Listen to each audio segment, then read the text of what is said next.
Welcome, beautiful souls, to the Beyond the Belief podcast. I'm your host, Lavender Loveway. With each episode, I invite you personally to join me as we explore a belief. It might be a widely held idea or a forgotten truth, or perhaps even one that feels unknown or deeply contested. This is a sanctuary for exploration, a place to absorb, listen, and learn with an open heart. We're shedding the heaviness of right and wrong and ascending into the lightness of greater connection and expansive knowledge. Today's episode is no exception. This is another precious opportunity to find a little gem or two of wisdom that helps you reweave your own tapestry of truth. Hello, beautiful soul. I have a question for you.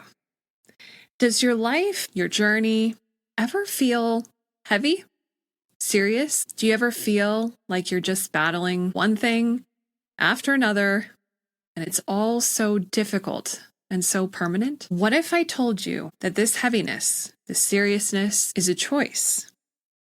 What if I also told you that this whole beautiful, messy human experience is something else entirely? My guides recently gave me one of the most playful and profound reframes I have ever heard. Allow me to share it with you.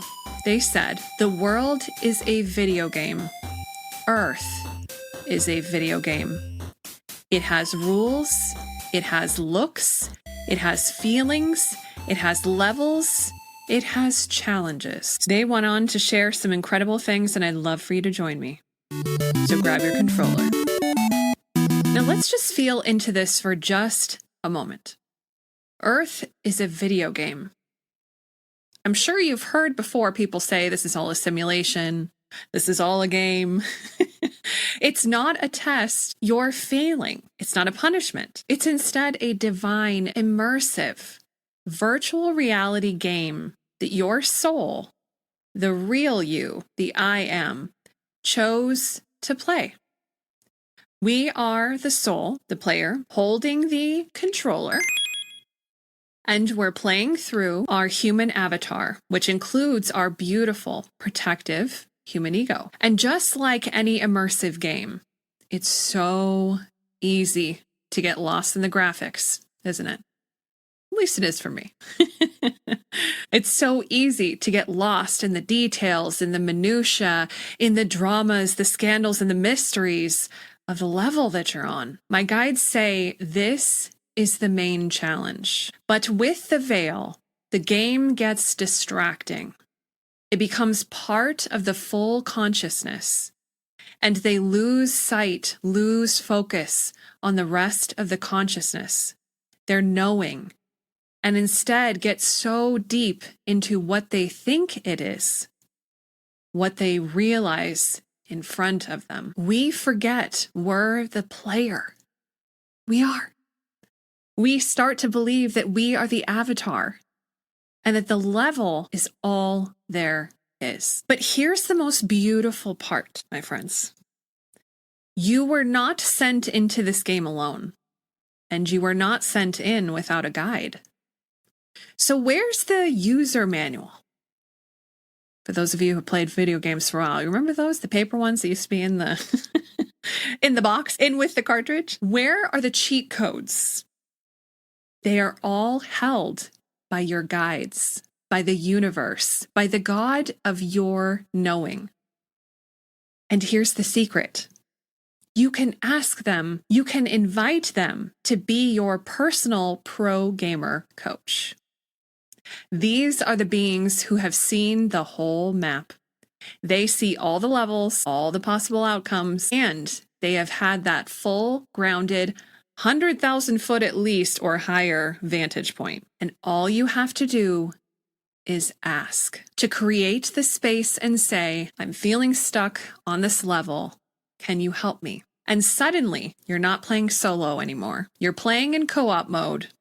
It's a win-win. You are never alone. And you get turn by turn guidance. So why did we choose to play this game? As I explore in another video, I'll put the link up there on YouTube, or I'll put the link in the show notes for you if you are watching or listening elsewhere. Our souls generally come here for one of two beautiful reasons. Number one, for the pure experience of Earth, or number two, to execute a specific mission on Earth. This why, which we designed with our guides and the Ascended Masters before we even logged in or got online, defines our entire game. It's our main quest, if you will. And this is why everyone's journey is and must be different. My guides put it this way, and each being plays the game differently. And they play the game differently based on what they study, based on what they connect with, based on what they reconnect with, based on their incarnation intention or intentions. This game, this Earth game, is also online.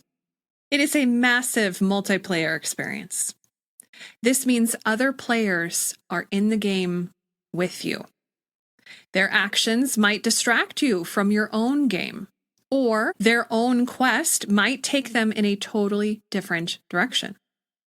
This is where we see relationships begin and end. Sometimes you team up with someone for a specific mission or to clear a certain level. But when that level is done, their main quest, if you will, might call them to a different part of the map. And that is normal, my friends. That is more than okay. It doesn't mean the game failed. It simply means that part of the co-op mission is complete. But it goes even deeper. When we are designing our game, we made contracts with these other online players. We agreed to meet them.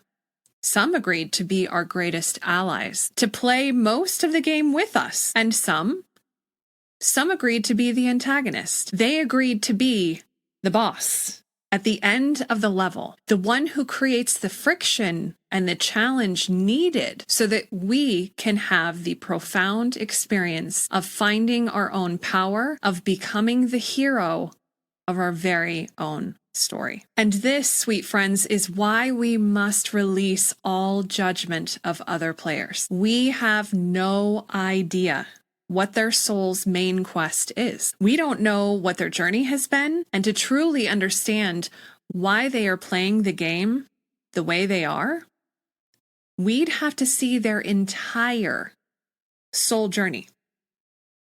As Dolores Cannon taught, we all came into existence with the Big Bang, which source then burst out, and there were little fractals or pieces of light everywhere. And each of those fractals or pieces of light then became our individual souls. They became planets, galaxies, and even universes. This means, if this is true, that we'd have to go back about 14 billion years to the Big Bang and review every single incarnation, every single experience, every single mission that built their unique player stats. We can't do that, y'all. So instead, we must allow and simply release it. Just let go. The truth is that trying to judge or fix other players' games only interferes with our own. So how do we have fun playing then, if Earth is a game? First, you have to know why you're playing. If you don't know your main quest, your purpose, the game will feel extra confusing.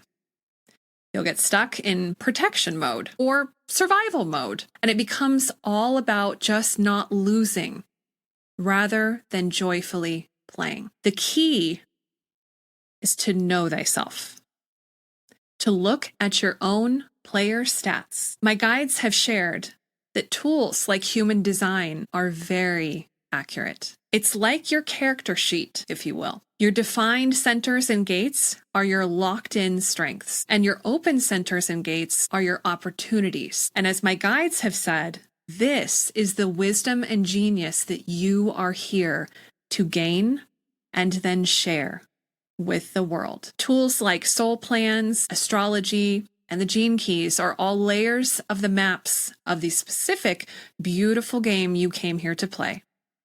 Connective experiences with shamans, mediums, intuitives, channelers, or even spiritual leaders like pastors or gurus help you connect to the wisdom that is specifically tailored to your unique game's maps and objectives. This can also include spiritual retreats or even connective experiences like QHHT. Truthfully, this is a huge reason why I became a QHHT practitioner. My own sessions have literally been like plugging into my higher self and having the entire map for my game revealed to me. And now, as a practitioner, helping others to connect with their own can literally unlock the entire map, unlock the entire game's most fun, most abundant, and most exciting pathways through it. But the game isn't just about the main quest. It isn't. The game is filled with bonus points, bonus coins, and hidden levels. I don't know about y'all, but those are some of my favorite things about video games. AKA the coins, the hidden levels, are the synchronicities. They pop up all over the map, but you have to be connected, grounded, and curious to find them. You're invited to take a moment to not get so caught up in the battle that you miss the glowing treasure chest in the corner. Collecting these synchronicities, these moments of wow, that is what makes this game very fun. That is what up-levels your experience and reminds you of the beautiful magic. So, what's the ultimate game strategy? My guides say it is the pause. Believe it or not, it is the rest break. You must create space. Remember, you are the observer. If you cannot create the space, you cannot see the perspective. You cannot see what is in front of you accurately. So it's in that in-between stages, if you will, in that meditation, in that quiet moment that you get to zoom back out and look at your map and remember. The meditation then would be helpful to create that mental space, to then be able to be in playing the next level, have more space, have more awareness. That is how it works. And remember, my friends, you also came in with the tutorial already built in. My guides promise us this. Because you cannot come to Earth without the knowledge, the information to successfully play the game, all are master manifestors, all beings. So this means it is within you. All you must do is seek to receive and understand it. And finally, my beautiful friends, those levels of the game, they aren't just stages. They are actually vibrational levels. The game is all about energy. And when you are stuck in fear or frustration or survival mode, you are playing on a level where the map is dark, the challenges are hard, and the other players are also in fear. So you're surrounded by it. But when you level up, when you choose love, when you choose connection, when you choose fun, when you find those synchronicities, when you connect to your guides, you ascend to a new vibrational level. This is not a better level, it is just a different one. It's a level where the entire map changes. The colors are brighter, the quests are about joy and collaboration. The other players you meet on that same beautiful frequency are wonderful. And the bosses from the lower levels can't even see you anymore. Earth is a video game, and it is all a game, my sweet friends. And you are the player, and you chose to play it. And as my guide so lovingly reminded me, you can even choose not to play. It is all up to you. They shared, you can give up. You can say, I prefer not to play it, and just coast and just wait. Essentially, wait for the game to crash. And I want to echo this, that is a valid choice. Again, how you play the game is all up to the experience that you want to play, you seek to play, you desire to experience.